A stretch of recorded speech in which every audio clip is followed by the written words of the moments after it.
प्रशंसक और राष्ट्रीय लोक जनशक्ति पार्टी के दलित सेना के लोगों से पूरा पटना महाजुटान हो कि नीतीश तेरी खैर नहीं नरेंद्र मोदी से, यह अम्बेडकर अम्बेडकर अम्बेडकर अम्बेडकर अम्बेडकर अम्बेडकर अम्बेडकर करके राज्यसभा में अम्बेडकर साहब का अपमान करता है। किसी बड़े गांधी मैदान में या बड़े मैदान में यह करने का निर्णय लिया था, लेकिन सरकार ने जगह नहीं दिया, तो हम लोगों ने बापू सभागार में करने का निर्णय लिया। यह नीतीश कुमार जी के नेतृत्व में जो सरकार चल रही है, यह दलित विरोधी है, यह वंचित विरोधी है। 14 अप्रैल को अंबेडकर साहब की जयंती मनाई जाए। हमारी सरकार बनेगी तो नीतीश कुमार जी को बेऊर जेल भेजेंगे। नीतीश कुमार जी को शराब माफिया की सरकार बनाया, ये शोषितों के लिए, वंचितों के लिए जो सब्जेक्ट रामविलास पासवान जी छोड़ के इस दुनिया से चले गए, उस सब्जेक्ट से ये एनडीए सरकार भटक गई है। मात्र होली से अब तक लेकर 1 दर्जन से ज्यादा पासवानों की, दलितों की नहीं, केवल पासवानों की हत्या हो गई। दलित सेना के और राष्ट्रीय लोक जनशक्ति पार्टी के कार्यकर्ता और नेता आएंगे केवल बिहार से, तो कहता कि पासवानों से हड्डी क्या छुआता था, हड्डी छुआया जा। बोले थे पारस जी को कि तुम्हारी जिम्मेवारी है चिराग को लोकसभा भेजना, तो पारस बाबू ने अपने राम के आदेश को माना और वहां खुट्टा गाड़ के जमुई में 2014 में इसको जिताकर लोकसभा भेजा। भारत रत्न, संविधान के रचयिता, संविधान के शिल्पकार, दलितों के मसीहा, दलितों को जिनका ईश्वर भी कहा जाता है। दलित लोग अपना, देश के दलित उनको अपना भगवान मानते हैं, गॉड मानते हैं। उनका जयंती है 14 अप्रैल। और हर साल जब हमारे नेता रामविलास पासवान जिंदा थे, तो 14 अप्रैल को अंबेडकर साहब की जयंती दिल्ली पटना में बड़ा समारोह करके बड़े धूमधाम से मनाते हैं। तो उन्हीं के छोटे भाई हैं रामविलास पशुपति कुमार पारस, और उन्हीं के कंधों पर जिम्मेवारी है राष्ट्रीय लोक जनशक्ति पार्टी की और ओरिजिनल लोक जनशक्ति पार्टी की। तो पारस बाबू के नेतृत्व में यह निर्णय लिया गया कि पटना के बापू सभागार में 14 अप्रैल को अंबेडकर साहब की जयंती मनाई जाएगी, क्योंकि हम लोगों ने किसी बड़े गांधी मैदान में या बड़े मैदान में यह करने का निर्णय लिया था, लेकिन सरकार ने जगह नहीं दिया, तो हम लोगों ने बापू सभागार में करने का निर्णय लिया। और बापू सभागार की क्षमता मात्र 6000 है, 5506, लेकिन उस दिन 14 अप्रैल को पटना में 20,000 से ज्यादा दलित सेना के और राष्ट्रीय लोक जनशक्ति पार्टी के कार्यकर्ता और नेता आएंगे केवल बिहार से, और बिहार के बाहर से भी आएंगे। तो उस दिन पटना पूरी तरह से रामविलास पासवान के कार्यकर्ता, रामविलास पासवान के अनुयायी, रामविलास पासवान के प्रशंसक और राष्ट्रीय लोक जनशक्ति पार्टी के दलित सेना के लोगों से पूरा पटना महाजुटान होगा और महासंकल्प रैली इसका नाम दिया गया। उस दिन हम लोग संकल्प लेंगे रामविलास पासवान जी के विचारधारा, रामविलास पासवान के सिद्धांत वाली, क्योंकि यह एनडीए सरकार रामविलास पासवान के विचारधारा से भटक गई। यह एनडीए सरकार रामविलास पासवान का जो सिद्धांत था, जो इशू रामविलास पासवान ने उठाया था, जो इशू सेट किया था, जो दलितों के लिए, पिछड़ों के लिए, शोषितों के लिए, वंचितों के लिए जो सब्जेक्ट रामविलास पासवान जी छोड़ के इस दुनिया से चले गए, उस सब्जेक्ट से यह एनडीए सरकार भटक गई है। तो जननायक कर्पूरी ठाकुर कहते थे, वोट का राज मतलब छोट का राज। तो हम लोग उस दिन संकल्प लेंगे कि 2025 जो इस वर्ष में बिहार में विधानसभा का चुनाव होना है, तो हम छोट का राज स्थापित करेंगे। और यह दलित विरोधी, यह सरकार पूरी तरह से दलित विरोधी है। हमारे नेता पारस बाबू ने भी कहा है कि यह नीतीश कुमार जी के नेतृत्व में जो सरकार चल रही है, यह दलित विरोधी है, यह वंचित विरोधी है, यह अंबेडकर साहब के विचारों की विरोधी सरकार है, यह संविधान विरोधी सरकार है। क्योंकि इस सरकार में जितने भी काम हो रहे हैं वो असंवैधानिक काम हो रहे हैं। जो दलितों को संवैधानिक हक और अधिकार दिया गया, उनसे उनका हक और अधिकार छीना जा रहा है। संविधान की मूल भावना को यह सरकार उस पर हमला कर रही है। मात्र होली से अब तक लेकर 1 दर्जन से ज्यादा पासवानों की, दलितों की नहीं, केवल पासवानों की हत्या हो गई।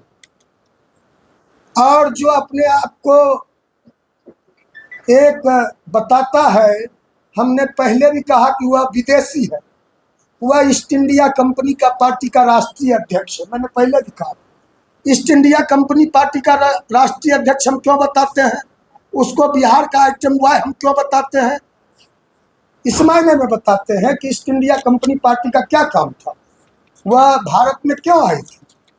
वह आई थी कि भारतीयों में, देश में फूट डालो और राज करो और अपना राज स्थापित किया। तो ये ईस्ट इंडिया कंपनी पार्टी का राष्ट्रीय अध्यक्ष परिवार को तोड़ा, दल को तोड़ा, रामविलास पासवान के सपनों को तोड़ा, रामविलास पासवान के विचारधारा को तोड़ा। अपने चाचा, वह चाचा जिसके गोद में चिराग पासवान जब से जन्म लिया, जिनके गोद में खेल के कूद के, जिनके गोदी में लाड़ प्यार से पला बड़ा जवान हुआ, और जिन्होंने 2014 में खुट्टा गाड़ के जमुई में पशुपति कुमार पारस जी ने, रामविलास पासवान जी बोले थे पारस जी को कि तुम्हारी जिम्मेवारी है चिराग को लोकसभा भेजना। तो पारस बाबू ने अपने राम के आदेश को माना और वहां खुट्टा गाड़ के जमुई में 2014 में उसको जिताकर लोकसभा भेजा। उस पशुपति कुमार पारस जी को कहा कि आपके हमारे खून में फर्क है। 2020 में कहा कृष्णापुरी में बुलाकर कि आपके हमारे खून में फर्क है। उस चाचा को बेइज्जत किया, पार्टी को तोड़ा। अब यह एक बात बोलता है, 3 साल तक घूम घूम के 2021 में पार्टी टूटी। इसने पार्टी को तोड़ने का काम किया, 5 सांसदों को बेइज्जत करने का काम किया, अपमानित करने का काम किया, अकेले चुनाव लड़ने का फैसला लिया, पार्टी के लाइन के खिलाफ जाके, पार्टी के सभी सांसदों के विचारों के विपरीत जाकर अकेले चुनाव लड़ा। और 3 साल तक कहा, जब पार्टी टूटी, घूम घूम कर पूरे बिहार में, कि नीतीश कुमार जी ने मेरी पार्टी को तोड़ा, नीतीश कुमार जी ने, ललन सिंह ने, सारे जनता दल के लोगों ने मेरी पार्टी को तोड़ा। इसने नारा लगाया था 2020 में कि नीतीश तेरी खैर नहीं, नरेंद्र मोदी से बैर नहीं। इसने ये कहा था कि हमारी सरकार बनेगी तो नीतीश कुमार जी को बेऊर जेल भेजेंगे। नीतीश कुमार जी को शराब माफिया की सरकार बताया था इसने नीतीश कुमार के 7 निश्चय पार्ट 1 पार्ट 2 दोनों पर कहा था कि हम जांच कराएंगे और बेऊर जेल भेजेंगे। तो 3 साल तक नीतीश कुमार जी पर सवाल उठाया। जब इसका 12 जनपद, अब इसके लोग कह रहे हैं कि पशुपति कुमार पारस जी ने 12 जनपद से इसको खाली करवा दिया। रोड पर चिराग पासवान को आजकल बयान उनके लोग दे रहे हैं कि पशुपति पारस जी ने चिराग पासवान को रोड पर फेंक दिया, 12 जनपद खाली करा दिया। पूरे देश के मीडिया ने देखा कि चिराग पासवान और उसके पार्टी के लोग अंबेडकर साहब का मूर्ति, रामविलास पासवान का तस्वीर सारा रोड पर फेंक के 12 जनपद आवास के आगे नई दिल्ली में, जिसमें रामविलास पासवान 30 वर्ष से ज्यादा रहे, चिराग पासवान ने कहा कि भारतीय जनता पार्टी ने अंबेडकर साहब का मूर्ति फेंक दिया, रामविलास पासवान का तस्वीर फेंक दिया, मूर्ति रोड पे फेंक दिया, भाजपा ने हमारा 12 जनपद। अब आरोप क्या लगा रहा है? तो यह जो है, यह बिल्कुल, यह जो है, हमने पहले भी कहा, यह पासवानों का, यह कहता है कि हम नरेंद्र मोदी के हनुमान, तुम पासवानों का हनुमान नहीं। 15 जनवरी को इसके पार्टी के प्रदेश महासचिव, वह नामजद अभियुक्त है, औरंगाबाद में कोमल पासवान का गाड़ी चढ़ाकर कुचल देता, हत्या कर देता है, उसको पार्टी से अभी तक नहीं निकाला। उसका पार्टी का प्रदेश महासचिव है चिराग पासवान की पार्टी। उस पर क्या कार्रवाई किया? कोमल पासवान की हत्या हो गई, रंजीत पासवान की हत्या हो गई, वो समस्तीपुर में वो शिक्षक, क्या नाम है, राजकुमार पासवान की 10 दिन पहले हत्या हो गई। सहरसा में, दिगवारा में अभी हम गए थे एक सप्ताह पहले, पारस बाबू के नेतृत्व में हम लोग पीएमसीएच गए थे। पहले हम लोग सुनते थे, हम लोगों ने देखा नहीं। जब हम अंबेडकर साहब को पढ़ते हैं, दलितों का इतिहास पढ़ते हैं, तो पहले हम सुनते थे कि पासवानों को, दलितों को गांव के कुएं से पानी निकालने का, पानी पीने का अधिकार उस जमाने में नहीं था। पहले हम सुनते थे कि पासवानों को, दलितों को घोड़ी पर बराती निकालने का अधिकार नहीं था। पहले हम सुनते थे कि पासवानों को मंदिर में, दलितों को मंदिर में प्रवेश का अधिकार नहीं था। पहले ये सुनते थे। पहले हम सुनते थे, इतिहास जब पलटते हैं, इतिहास के पन्ने में जाते हैं, तो कहता कि पासवानों से हड्डी क्या था, छुआता था, हड्डी छुआया जाता था। तो यह सब सुनते थे। यह उस जमाने की बात।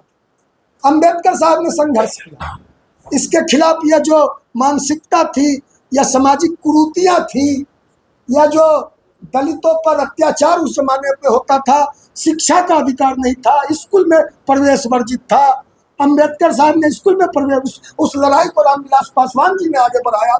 देश के दूसरे अंबेडकर कहलाए रामविलास पासवान जी।